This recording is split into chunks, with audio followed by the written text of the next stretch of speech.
YouTube. Got it. Almost there. There we go. Okay, so that's done. Now I'm going to share my screen. And here we are. Okay, guys, I'm going to give you a quick spiel of how this is going to work. I'm going to go through the slides that I've created. If you have any questions, feel free to ask the questions, unmute yourself and ask throughout as I'm talking, or put it in the text box in the chat, whichever way is easier for you. When I watch any sort of webinars and I have to hold my questions until the end, I forget what I was going to ask. And I don't like that because the whole information, we're like past a certain topic. So I encourage you to ask your questions as we go through this. And that is it. Okay, let me just see how I can mute everybody. I'll mute all. There you go. Perfect. Great. So let's get started. We're going to go into present mode right here. Okay, Buyer's Guide to Toronto Real Estate. Welcome everybody. I have a question asked here in the chat, and if Mila is talking, our team can answer for you. Okay, awesome. Yeah, that's a good idea. But I'll keep tabs on the chat as well. So this is our agenda for today, guys. We're going to start with the benefits of owning a home, how much you need to make in order to actually afford or get a mortgage, the team that you're going to need in order to purchase, the difference between different types of rates. That's something that you're going to come across when you're looking to purchase your first home. So we're just going to introduce you to that as well. The difference between down payment and closing costs, as well as deposit and down payments. I find that that's a confusing topic for a lot of people. We're going to talk about how to find the one, setting expectations, how to negotiate, what it looks like when you're in a competitive situation, when you're bidding against other buyers versus when you're not. What is a conditional and a firm agreement? What we do in the final home stretch once you have secured a home. We'll talk very briefly about pre-con versus resale. I know somebody on here I was speaking about our newest launch at Celeste that you might be listening. So we'll talk a little bit about that. There are some pre-construction projects that are very, very exciting that are coming up right now. And of course, the up and coming areas, and we'll leave some room at the end for Q&A. Okay, so let's start with the benefits of owning a home. There are so many, and I'm sure you guys know these things, but I'll reiterate them for those of you who may not know all of these parts. So first of all, you have forced savings. When you're buying into a property, that mortgage payment that you're putting into your account, a portion of that, of course, goes towards interest, but a portion of that goes towards paying down the actual loan. And that's something that you do not get in your rental. So there is money to be made just by putting down that amount. And we're not even talking about, obviously, value gains, which have been incredible in Toronto. People have become rich in Toronto just through owning real estate. And all my buyers that bought a year ago, 2 years ago, 3 years ago, we have an annual checkup with them on how their property is doing, and they're all extremely excited and grateful for the fact that they bought when they bought. So we want all of you guys to be in the same boat. Net worth increase. So of course, owning a home increases your net worth, and it allows you to be able to invest into more properties. We do talk about that more in depth in one of our other webinars, where how you can pull out money out of your home and invest it into other homes and create and double and triple your wealth like that. Of course, mortgage insurance, that's something that protects you in case you lose a job. There is something that covers you for in that case and pays for your mortgage, you guys, which is something that you do not get through renting. Of course, it improves your credit and buying power when you're paying your mortgage every month. That makes your credit score go up and allows you to, or opens up more opportunities for you to borrow more money, which is great. Leveraging debt, guys, is the way to go. Any investor will tell you that. And of course, providing income. If you are going away somewhere or you have to work, or you want to go away on a 6-month trip and just be a nomad for a little bit, when you own a home, you're able to rent your home out.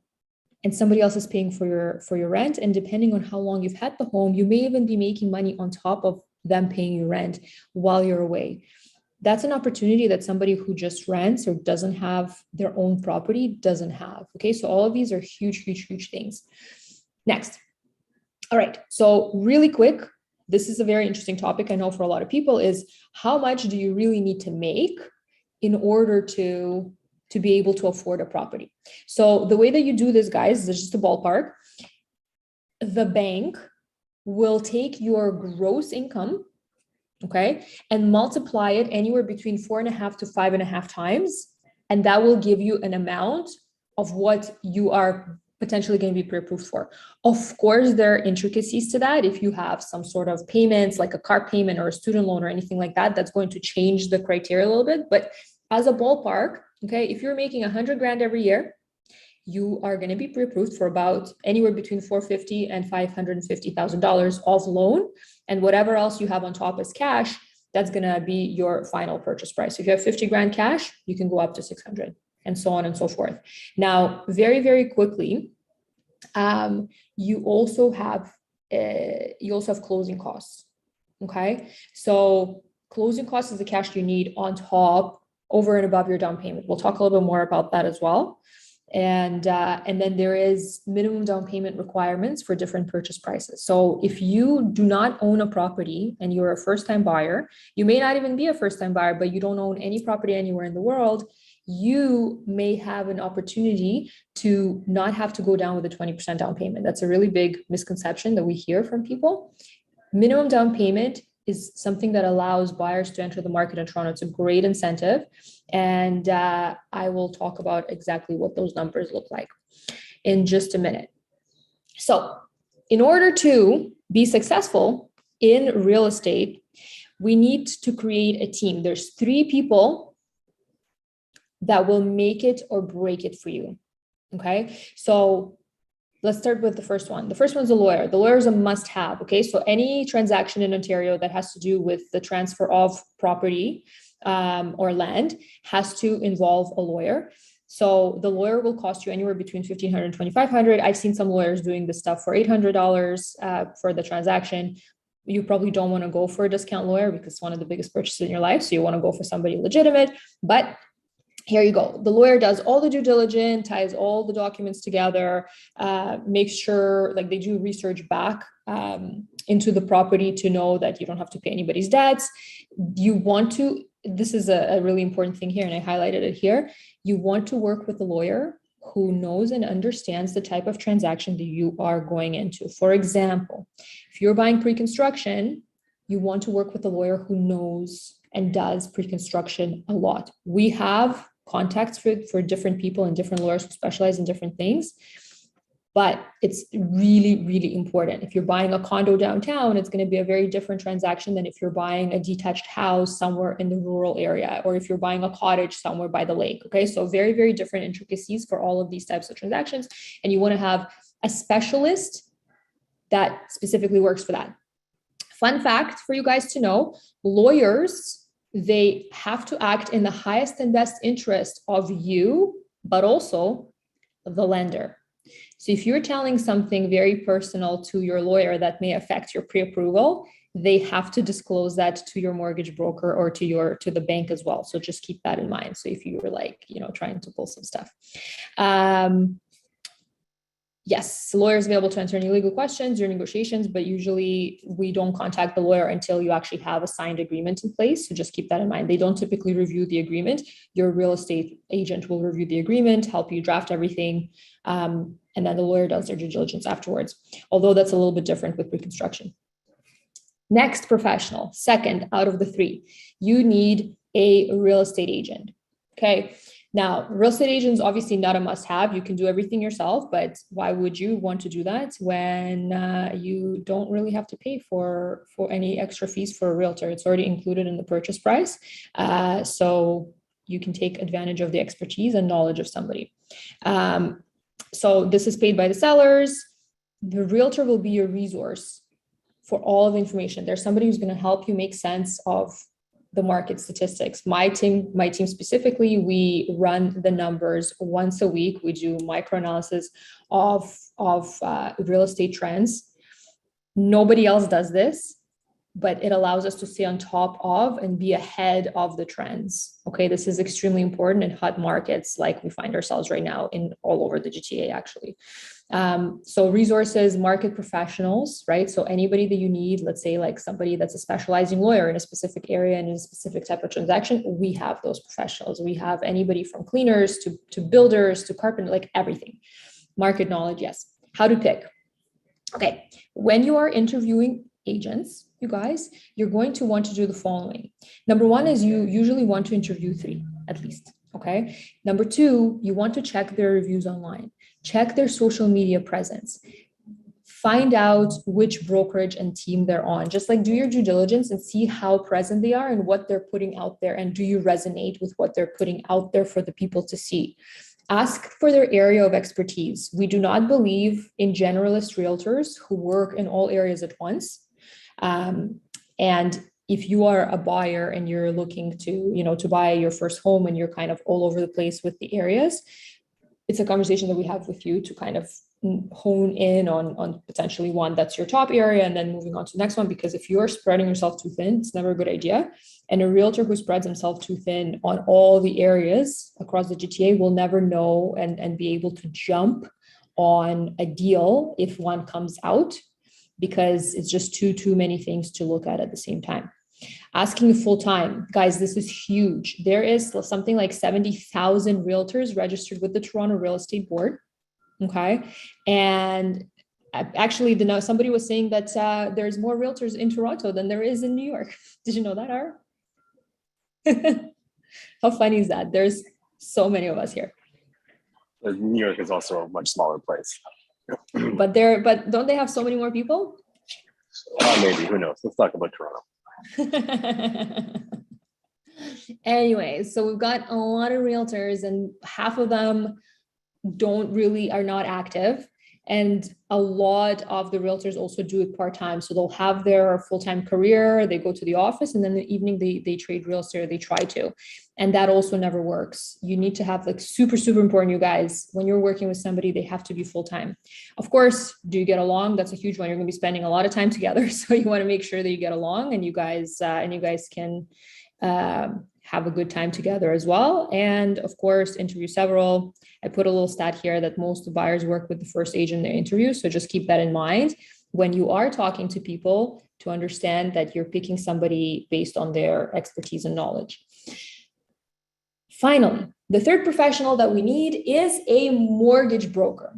Mortgage broker, same thing. There's no fee for buyers. They have to work in your highest and best interest. Your realtor will suggest several options. So do interview more than one. Ask them about their financial background, you guys. Again, same thing. Do you get along? A lot of people, let's cover this part here. A lot of people are hesitant to go to a mortgage broker because they feel more comfortable with the bank. But the bank only offers you what that bank has right now and whatever their incentives and products are at this time. A mortgage broker is somebody who has access to all of the lenders across the board, and they will shop on your behalf. So you don't have to go to 30 different banks and get your credit pulled and learn all their information and spend your time doing that. You can outsource that and have a professional do it for you who knows which bank to go to better for your specific situation and so forth. Okay, so that's number one with the broker versus a bank. Number two, I've seen it multiple times where our mortgage broker was able to get the same or better rate from the same bank that you have access to because they have preferential treatment because they bring clients to that bank. Okay. Number three, the bank works 9 to 5, Monday to Friday, and you're likely to go out on showings and see properties after you work, evenings and weekends. And during that time, when you, again, in a hot market of like Toronto and the surrounding areas, you are very likely to go out to see a place and be having to be in a position to submit an offer on the spot or very shortly after. If you're not able to reach a mortgage broker, that slows your process down. And it's almost silly to lose out on a deal because you couldn't reach a professional that would have been able to tell you whether or not you're able to go up for a certain price for a certain property. Let's see if we have some questions in here. Somebody's staying on top of that. Oh, I see ours on top of it. So that's good. Interest rate versus mortgage terms. Let's talk about that for a second. So there's a lot of buzz right now about interest rates. Everybody knows they're going up. Guys, I want to qualify this by saying we are at the cheapest interest rates that Toronto has ever seen. I don't know if RNOs, if they've ever been lower than what they are right now, but they're definitely the lowest in like decades. Oh, this is definitely the lowest by far. But like what's happening right now is they're being increased to pre-pandemic levels. So we've been to where it's being increased to before. So there's a lot less drama around that conversation than a lot of people would like you to believe. Exactly. Which is why I wanted to qualify this, guys. If you're starting to look in the market right now, all you're exposed to is what the interest rates are right now. But yes, they're going to go up. They have to. There's no way for them to go but up at this point because we're at the lowest low. It will happen. And like Ara said, we're just going back to what the pre-pandemic levels are as far as the interest rates. And that's what we're going to be seeing. There's no reason for the banks to like bring the rates up so high that it crashes the economy. Yes, you want to say something? Rates are definitely going to increase quicker than people expected, and they are. Like there will be a few more increases before the end of this year. But it's also important to remember that, number one, if you're on a fixed mortgage, whatever you lock in now is locked in for whatever the term of that mortgage is. And the majority of variable rate holders are also on fixed payments as well. So even though you're on a variable rate program, your payment will not change unless the rate is higher than the amount of interest each payment is consistent at. So there is still a lot less drama there than a lot of people will lead you to believe. That's why it's really dangerous to be paying attention to sound bites on Twitter and all these other places where agents are talking about this and saying things like, a 30 to 40% increase in interest rates equals a 30 to 40% reduction in prices in the market. Like that's just not real. We don't have a market of panicked sellers here that react to markets that way, and COVID proved that. So there's way less drama in that whole environment than many people are leading you to believe. And really the focus of this conversation should be on what's the government going to do over the next few months to try and cool the market. And now that the Liberals and the NDP have joined forces, in a lot of ways, and there's an election coming up in the provincial government in the next year, there's going to be a lot of things happening to affect the market that way. So I would focus more on that than interest rates. Mm-hmm. Oh, somebody's asking if I can flip back one slide. I'll flip back one slide. Here you go, realtor. Yeah, guys, the whole point with the interest rates that we want to cover here is that there are so many different options. And when you're working with a professional who is a mortgage broker who's been in the industry for a while, who understands what they're doing, they're going to help suggest a plan for you that's going to make sense, that's going to be safe for you and for your risk tolerance and all of the things. So there are ways around everything. And as long as you're creative and open to different ideas, you'll be just fine. Okay. I just have a quick question. Sure. About the rates. Yep. How, I know no one can speculate, but would you see this turbulence or drama, as referred, sticking around for the next couple of 5 years? Or would you say that, how much is this is noise? And should we be worried at all right now if we're on variable to change to fixed, for example? Well, Evan, I would ask you how many, I'm Ara, by the way, I work with Mila on the team. How many years do you have left on your mortgage payment?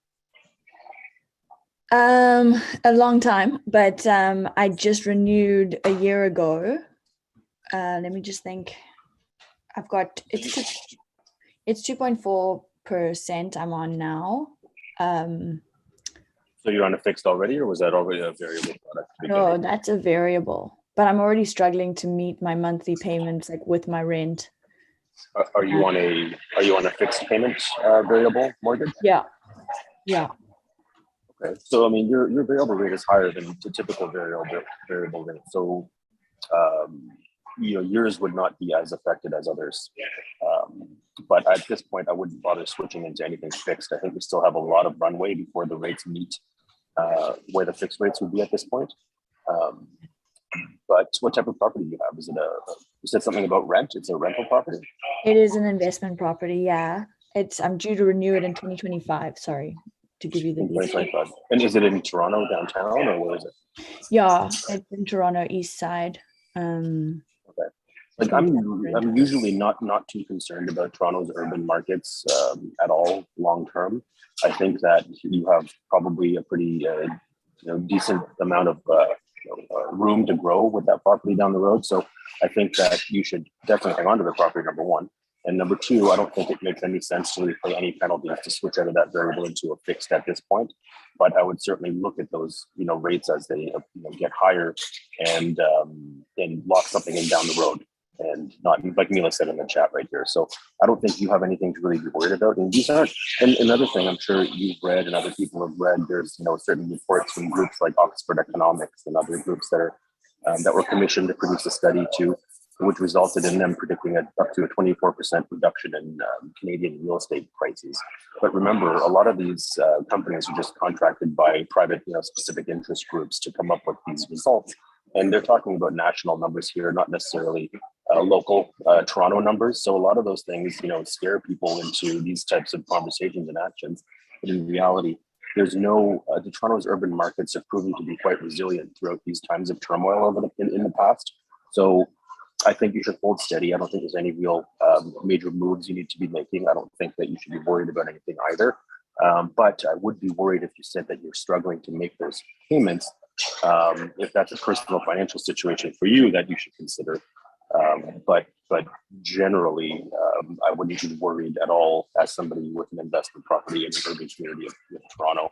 I would do whatever I could to meet those payments. And if your tenant is paying under market value, then that's a discussion you can have with Mila and ways to increase that rent, depending on the building that it's in. It may or may not be rent controlled. But you have many options. And like I said, you should do whatever you can to hang on to that property. Okay, sweet. Thanks, guys.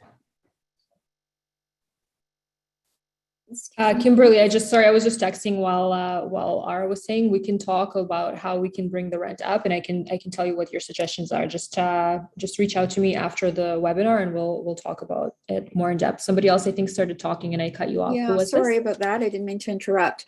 I think this question is probably for Ara. I just quickly heard you talk about if you have a variable rate and the interest rate is going up, it shouldn't, or it could change your mortgage payments. I have a variable rate, and my obviously it went up, and my mortgage payments stayed the same. I talked my son into a variable rate, telling him it's the way to go in Calgary, and we went with a mortgage broker, and he's freaking out because his mortgage rate or his payment did go up about $50 a month. And you quickly touched on why that would happen. I'm wondering if you can just repeat that. Sure. So the majority of the A lenders, so we're talking the TDs and the CIBCs, the RBCs, the top tier lenders, all except for Scotiabank offer a fixed payment variable mortgage. So if he's with Scotia, then his mortgage payment would have gone up regardless. Or if he's with one of the B lenders, some of them offer fixed payments, some of them don't. So if you're on a fixed payment variable and your payment goes up, so when you make a mortgage payment, a portion of it is principal, a portion of it is interest. So as the rates increase, if the payment amount is not enough to cover the entire interest portion, then that's the only time at which a fixed payment and variable mortgage would increase to make sure that the interest is covered and maybe some is going to principal as well. But it sounds like in your son's case, he's not on a fixed payment variable mortgage. So I would just ask, maybe find out from your son who the lender is. And if it's not one of the A lenders, then it's possible that he's not on a fixed payment. Because I doubt, how long ago did he get into this mortgage? Just late last fall, mid-December. The house closed in January. And no, it is a B lender. Right. It's not one of the banks. And I am with a bank, and maybe that's why because I've had this mortgage for a long time, right. And I have done the variable rates, 20 years ago. And I had said to him, don't worry, your payments should not go up. Mine never has, but I didn't realize, because I've never gone with a B lender, mm-hmm. that could happen. Yeah, that's unfortunately a question that many people don't think to ask their mortgage broker when they're getting a variable. It's really, really important to ask if this is a fixed payment or a not fixed payment. And okay. And that's, with me not, having variable rates over the years, and that problem never came up. I didn't even think that could happen. Anyway, it's okay. We're all chipping in on this for them. So, you know. Well, the we'll good be thing able is to the manage it. Calgary market is doing all kinds of amazing things right now. A lot of Toronto investors are investing there now. So Yeah. you know, do whatever you can to make sure you hold on to that property. Yeah, we will. In fact, our real estate agent says 60% of his clients now are Toronto. I believe it. A lot of chat, lot of chatter in that space right Yeah. now. So hang on to that place. You'll do well Okay. down the road. I promise. Thank you for answering that. I understand it now. Got it. Awesome. I love these questions, guys. This is awesome. And there's a lot of, I guess, uncertainty right now around interest rates, which is why we're here. I made this quite a bit of time ago before we had, we started heading up, but it's still, I do still think that this is applicable right now. And the interesting thing is that most people choose a fixed year term. I don't know, actually right now, probably that's not the case anymore, but it is more expensive on a monthly basis and a lot more expensive to break that term. So you guys, I don't know if you know, fixed mortgages versus variable mortgages, the penalties to like sell in 3 years, if you have a 5-year term is there's going to be a penalty, and it's a lot higher if you're in a fixed mortgage versus a variable. So variable gives you a little bit more flexibility. Over the last however many years, like many years, we're talking, I think like 50 years, the fixed rates were never cheaper than the variable. I think there's like one time in that entire history where the variable rate was higher than the fixed. So being in a fixed rate mortgage is still the way to go. Our mortgage brokers are still recommending fixed rates. And the reason being also, like we were talking about with Kimberly as well, you have the flexibility, you have a lot more flexibility with a variable rate to go fixed if you want to, if it starts getting to a point where it's outpricing you. Another interesting fun fact, a lot of mortgages get restructured one way or another in the first 3 years. If you're a first-time buyer and you're buying in Toronto, you're very, very likely in the next 3 years to either upsize or sell or move somewhere. Like that's just been the statistics. So being in a mortgage that allows you that flexibility is obviously important because you're saving on a lot of penalties. Another little fun tidbit here is how, like, an easy way to calculate your mortgage payments. Every $100,000 of a loan that you take out right now, and this number will of course vary depending on what the interest rates are at the moment, but at this time right now, it's approximately $400 to $420 a month for every $100,000 of loan that you get. Okay, you can reverse engineer this and calculate backwards. So if you have a car payment, for example, under your name right now, and you're trying to get a mortgage and your car payment is $400 a month, know that your pre-approval will be $100K less than if you didn't have that car payment. So if you are earning $100,000 a year, like we talked about in the beginning, and your pre-approval could be like 500,000, let's say, but you have a car payment of $400 a month, that pre-approval goes down by about 100 grand. So just interesting way to know. If you see a property, for example, also to go back to the original calculation, you see something for 500,000, and you need to mortgage that amount, you know that that's going to be 5 times 400. That's going to be your mortgage payment. Okay, what's the question here? If you're first time buyer, some who thinks they'll be selling within the 5 years should go variable regardless of the rate. Way more flexible to get out of. Yes, exactly. Next. Okay. Down payment and closing costs. So let's cover that really quickly, because as a first time buyer or somebody, you don't have to be a first time buyer, but you don't have to have any property in order to qualify to be getting into a property with a minimum down. Okay. So the way that works is if you're buying a property that's $500,000 or less, you're paying the minimum down payment that you need is 5%. Okay. The banks allow you to finance 95% of the property, which is not something that's common otherwise. If you're buying something over $500,000, so between 500 and $1 million, you've got 5% on the first 500 and 10% on the remainder of the purchase price. For example, if you're buying something for $750,000, the first $500,000, the minimum down payment is $25,000. The next $250,000 is at 10%, so that's another $25,000. So for a $750,000 property, your minimum down payment is $50,000. Is everybody following the math? I hope you are. If you're not, just let me know. Now, once you get to over $1 million for purchase price, There's no more minimum down payments. You have to have 20%. There are some talks with the government of increasing that threshold to 1.2 million. It hasn't happened yet. So as of right now, this is up to date and current. Okay. So, and I mean, typically most first-time buyers don't go over $1 million, but so here you go, which again, it just makes it a lot more accessible for buyers to get into the market for their first property. Now, closing costs is cash that you need over and above the down payment. Okay. So if we're talking like you're in a tight budget and you want to see what you can afford, you need the minimum down payment for whatever purchase price you choose.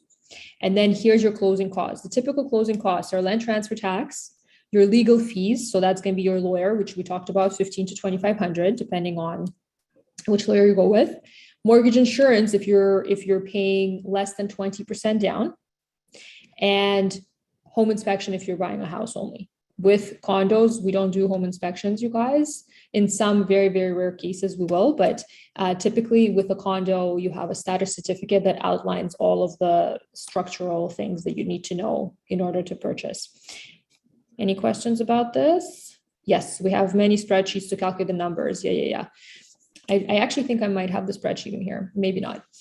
Okay. There are 3 incentives currently for first-time buyers in this market. So if you are, you can see it here. Land transfer tax rebate. Okay, just so you know, you guys, within the Toronto boundaries, we have a double land transfer tax and also a double land transfer tax rebate. So up to $4,000 provincial and up to $4,500 municipal if you're buying within the Toronto boundaries.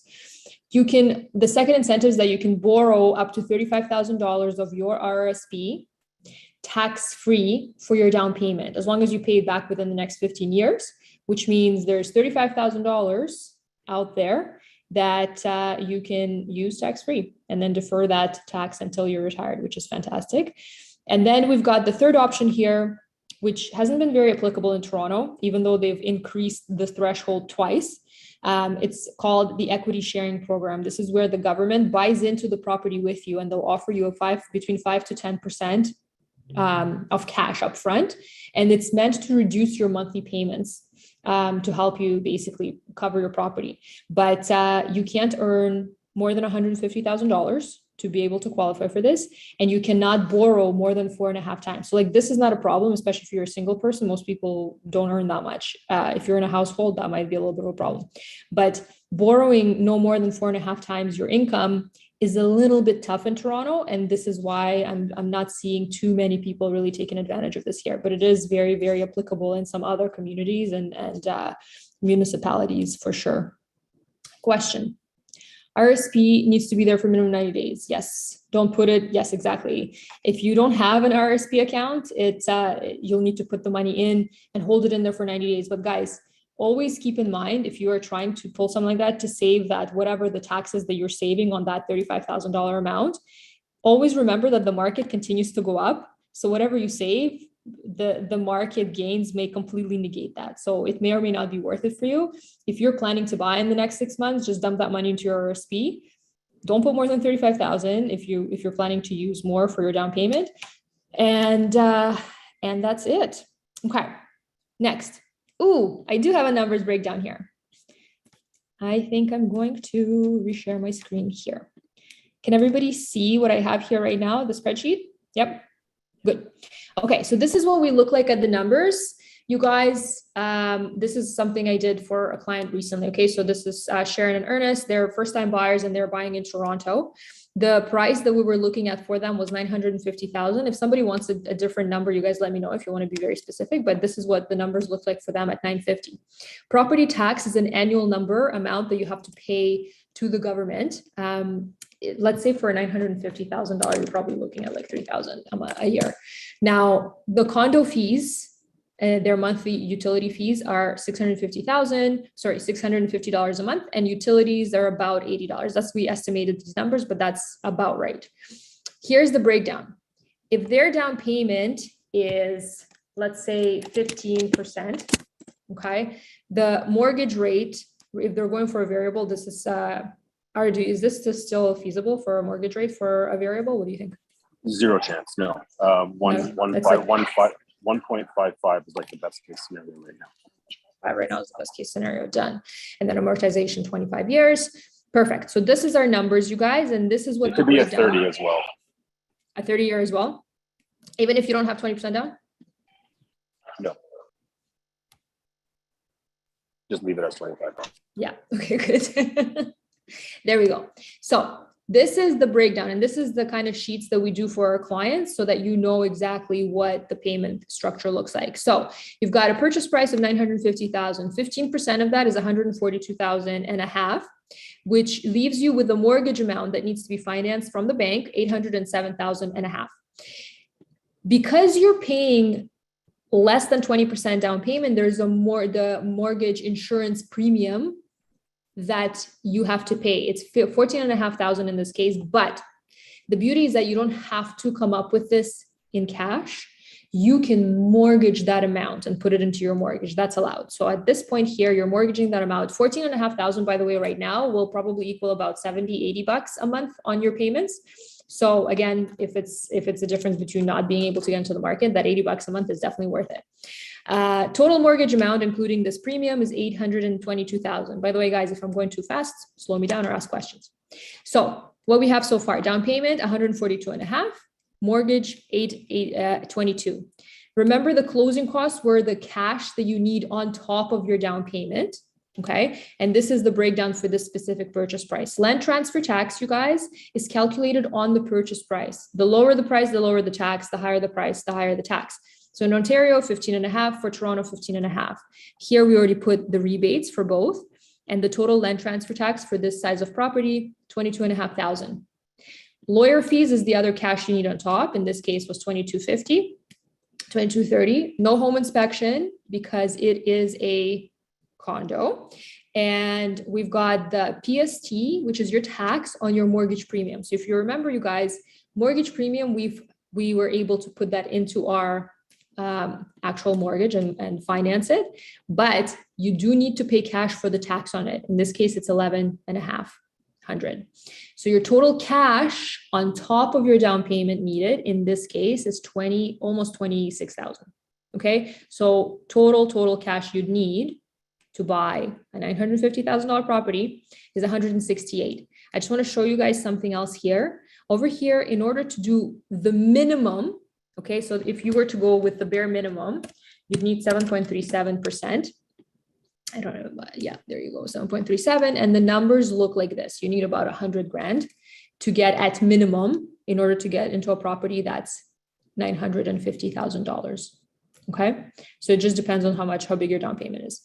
Now, here's your monthly carrying costs. We have mortgage payment of $36.68, property taxes of $250 a month, your condo fees, $650 we estimated, and your utilities over and above your maintenance fees about $80. So $46.48 is what your monthly bill looks like on a property that is $950,000 with a minimum down payment. Okay. And then over here, we've got the comparison. This is super, super helpful. Do take a look at this, the exact same sheet, but now we're looking at the different amounts of down payments and how that changes your monthly costs and deposit amounts. Okay. So at the minimum, you need 100,000, 10%, you need 120, 15%, you need 170. And at 20%, you need 215,000. And the price or the monthly payment difference on that between the lowest amount and the highest down payment, you're looking at about a $400 or $500 difference in payments. Okay, so whether or not it's worth it for you to come up with a bigger down payment really depends on you. It is still very, very cheap to borrow. So we think that it's probably not super worth it for everybody, but that's a decision that you have to make and talk about these things. This is why pre-con makes sense. Sometimes you pay a premium, but it allows you to stagger the deposit over time and make it more accessible. Yeah, you guys, we have some pretty crazy pre-construction projects happening right now. Okay, so everybody's okay with that? I hope you are. We're going to come back to this guy right here. And here we are, how to pick the one. All right, so we do something at my team that's different, okay? And we don't see that many realtors doing this and really going granular on this part. We sit down and ask our clients to do homework and come up with 10 must-haves and deal breakers for this next property that you're looking at. Okay. Things that are must-haves are things that you cannot change or would be difficult or expensive to change for you. So like things like location, the number of beds, baths, minimum square footage. Do you need a parking? Do you need a locker? School zone, public transportation, shops, amenities, etc. Okay. This is stuff that you cannot change. Nice to haves are things like amenities in the building or whatever, smart home capabilities, etc. And then, so we don't really look too much at the nice to haves. Of course, we consider them, but we really focus on the must-haves and the deal breakers. And deal breakers are things like having windows that are facing the main street where there's a lot of noise, or something that needs too much work and you just, can't spend the money on that. Being on the train tracks, not having a balcony, etc. Okay. So this list here, once you have that, we will sit down and actually talk about why these things are important to you and are there substitutes to that. Okay, as we go along, of course, things are not set in stone, but this allows us to look at all of the properties that are available right now. And there's a massive amount of properties that are available out there. There's the MLS, there is the exclusive market, there's the pre-construction market, there is like all these different things, hundreds and hundreds and hundreds of properties. And this list helps us funnel it down to the few that will actually make sense for you. And we know that that's super important. It's super important for your time as well. And we go to see the stuff that's actually really, really important to you, and that makes sense. When we do go out to actually see the ones that match your criteria, we bring the same checklist with us, and we make sure that we match as many of the points as are possible. Okay. What we say in Toronto, you guys, we say that we're going to be working with your top 7, because your top 10 is probably going to cost you $200,000 more than what the budget is here. So we're working typically with the top 7, and that kind of gives us an idea of where we are. So if you're getting your top 5 out of 7, that is a very, very strong contender, unless you're missing your top 2. If you've got all 7 out of 7 checked out, that is like you should be putting an offer on it yesterday type of a thing. This allows us to stay focused and grounded and keep as much emotion out of the process as we can. Every time I talk to first-time buyers or buyers in general, they're like, no, I'm not emotional. I like totally see it. This is good. We're going to stay pragmatic and on point. But everybody always gets emotional. And this is a way for us to just keep everybody in line with what the expectations are. Too many times we've seen people get excited about something that's totally wrong for them, as well as just completely oversee a property that could be perfect because there's like a stupid scratch on the wall or something silly like that. So this is excellent, and this helps our buyers 100% of the time. Next, so you found the one that you really like. In Toronto and the GTA in general, there's 2 scenarios that you will find yourselves in. You're either competing against other offers or you're not. Okay. In Toronto, more likely than not, you're going to find yourself in this bracket over here. But let's talk about what the difference are. So we'll start with the not competing, because that's the one that doesn't induce anxiety in most people.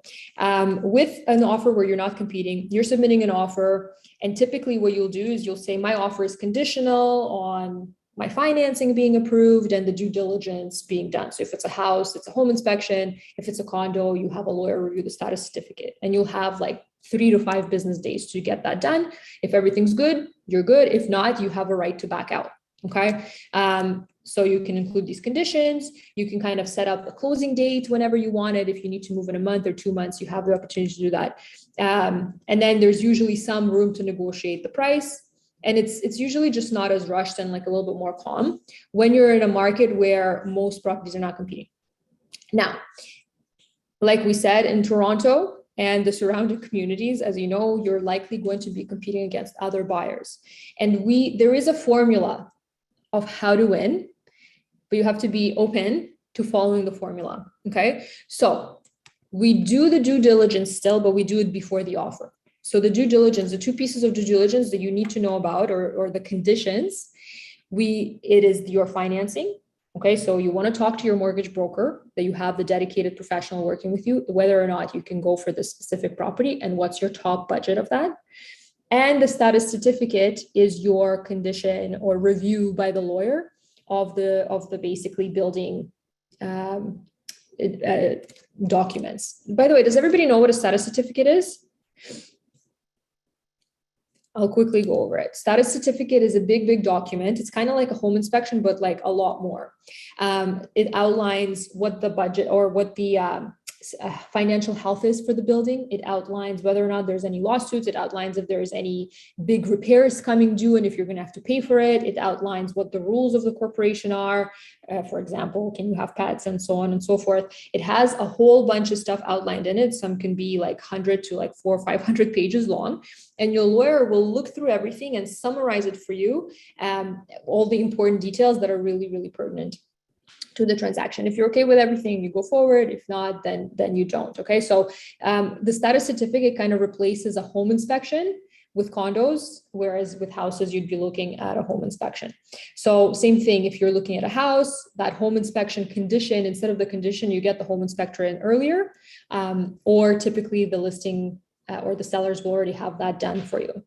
So the closing date, you either leave it blank or just give it to them. They typically will give us an indication of what the seller prefers. So we'll give them the closing date that they want. The deposit has to be available herewith, and it needs to be a minimum of 5%. These days, we're seeing people put 7 to 10% deposits, and we can talk about the reason for that as well. Karen, yes, it will be recording. It's recorded, and I'll send out a YouTube link to that later. Thank you. So deposit 5% is like standard, but these days we are seeing 7 and 10% as the standard for the deposits, and it comes what's called herewith. So when you're going into the competition, you want to already have the bank draft with you that's available. The more deposit, the better your offer will be. Trust me, we've seen offers fall apart because of a silly deposit, and it's just not worth it. So we'll guide you through that as well. And of course, price.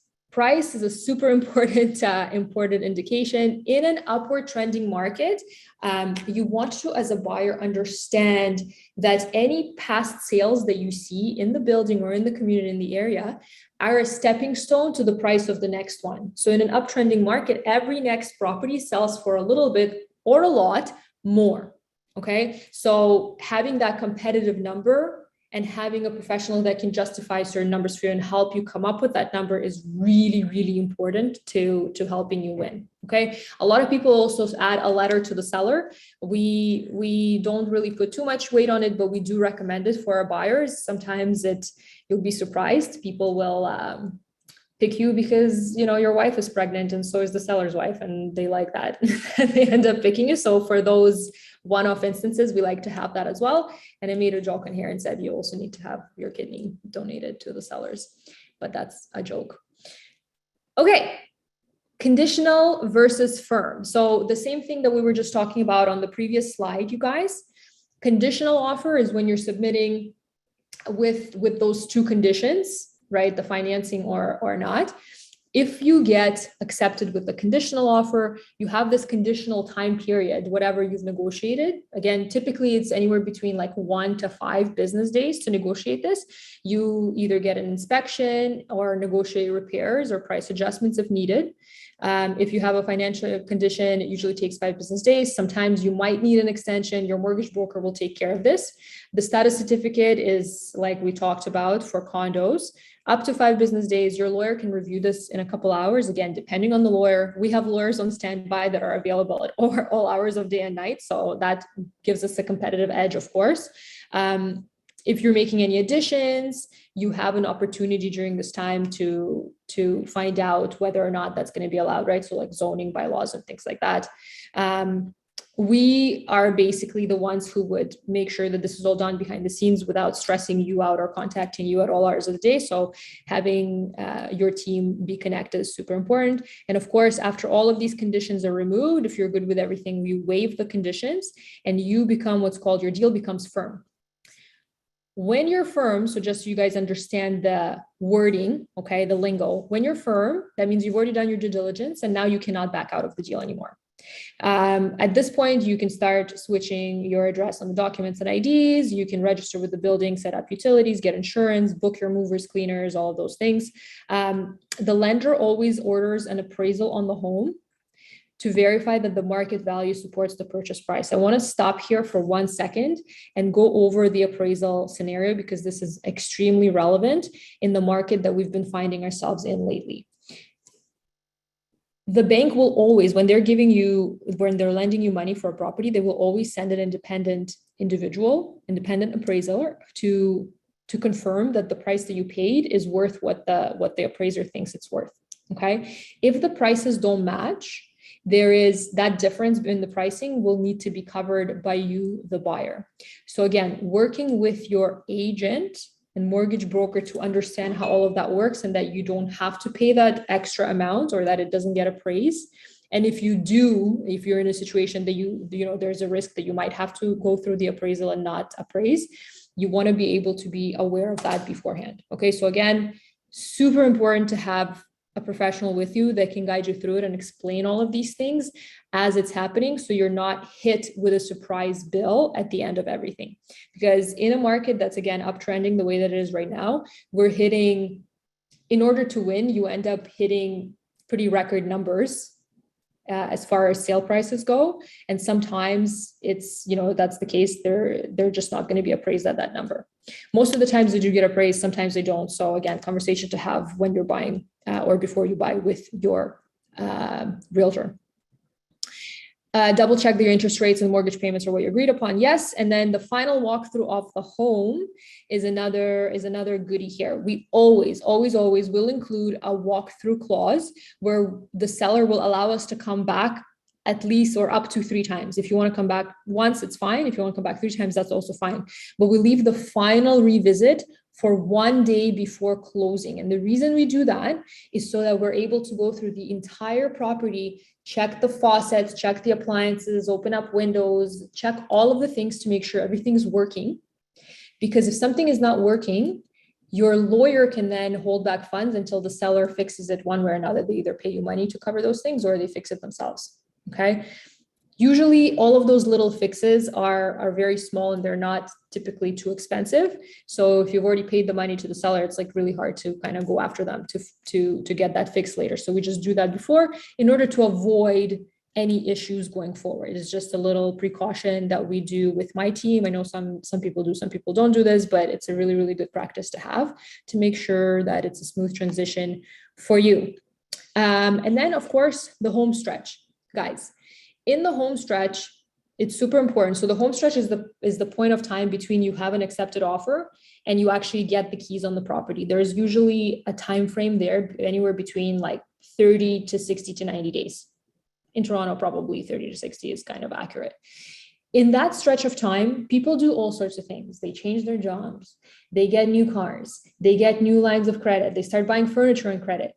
Do not do any of these things, because what you don't know is that the lender or your bank will check your finances the day that you get your offer accepted, and then a few days before you close. And if there is a mismatch in your financial situation, guess who's responsible for the difference? You are. We have had a situation where a buyer moved into a home and then did all of the things that we recommended not to do, changed her job, got a car, did all of the things. And she had to move out last minute because her financing wasn't able to be closed. So it's just a little word of caution. Make sure if you're planning to do any of these things, do it after you close, okay? So we've talked about the home stretch, the lender and appraiser, yes. Check your interest rates, yes. Final walkthrough, we talked about that. And that is it with the purchase of a home. Does anybody have any questions about the process? I know we went kind of granular here. I hope I didn't overanalyze anything for you guys, but any questions, put them in chat or you can message in here. And now we are at that fun part of the day where we can talk about pre-construction versus resale. Okay, so a couple of things to know. Oh my gosh, I'm getting people joining at this time. We're almost done. That's hilarious. So pre-construction versus resale. A couple of things to know. First and foremost, you guys, pre-construction is more expensive than resale. okay, per square foot. It is, and it's been the case for many, many years. It's something that I hear a lot of people being confused about, thinking that pre-construction should be cheaper. It's not. And the reason that it's not cheaper, well, there's several, aside from the fact that developer has massive costs for holding the property while it's getting approved and all of the things. The threshold of entry into pre-construction makes it easier for a lot of people to enter. So you are paying a 20% down payment, but it's spread out into payments of usually 5% at a time over time, which makes it a lot more accessible for a lot of people. And this is why pre-construction sells out almost all of the time and rather quickly with a lot of competition. Okay, so pre-construction is a great, great, great option, but it's not a great option for everybody. So understanding the pros and cons of pre-construction, I have a webinar about pre-construction. If you guys want to look back, we have replays of previous ones, or we're going to run the next one probably in the next month or so. And we'll talk about pre-construction in a little bit more detail, but understanding the pros and cons of both pre-construction or resale properties, resale meaning existing properties, will give you sort of an idea of what's better for you, okay? I'm a huge fan of pre-construction. Pre-construction allows you to get into the market today and figure out your finances later, type of a thing. So if you're somebody that's self-employed and maybe you've been expensing a lot of your income for many, many years, this allows you to like show your income for the next 2 years. So you're able to get pre-approved for a mortgage later. And it allows you to get into a property that's more expensive than what you could afford today.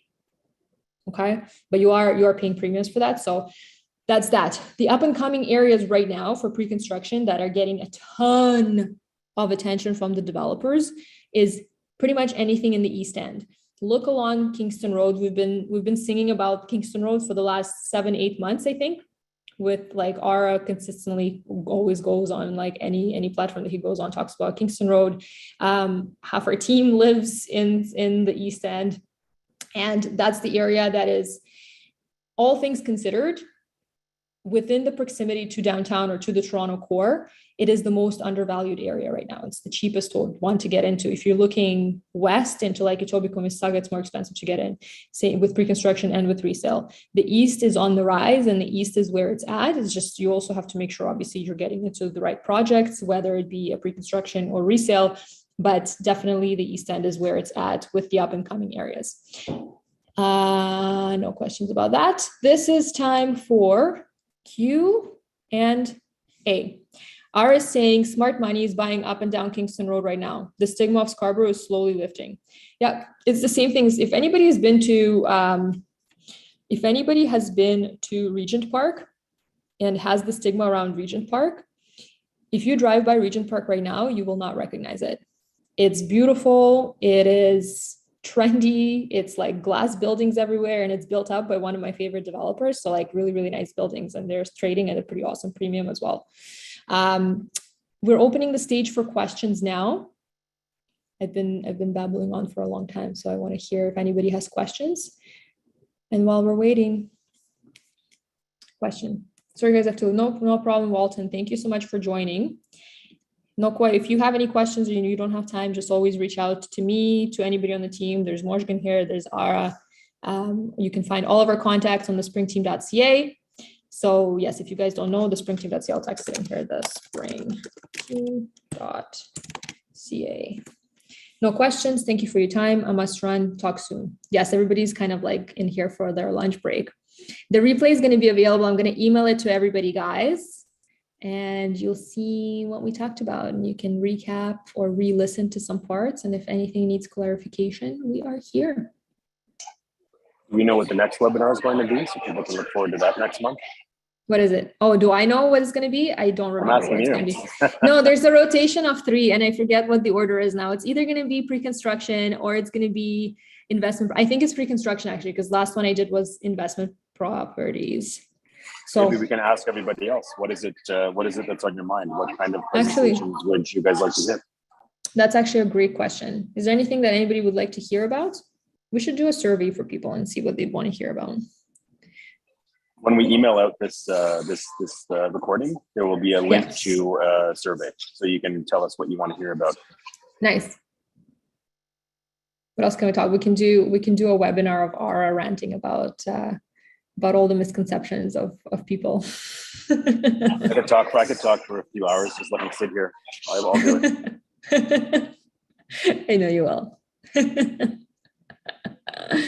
All righty. I've got some more people in here that have been silent throughout. I want to hear you guys. If you wanna unmute or say hi, or if you want to say hi in the chat, we want to see you. Oh, people are like, nope, I'm getting out of here. This is how I am in meetings, by the way, too. If somebody wants me to talk, I'm like, I'm out of here. So I get it. I think you did a pretty good job with the presentation today, but midday, I think people may have to go back to work, etc. So, alrighty, people, go back to work. The replay is going to be available. We'll see you later, and I'll see my spring teammates in a little bit in our meeting. Actually, it's in 15 minutes or 25 minutes. 25 minutes. Yeah. Excellent info as usual. Thank you. Thank you.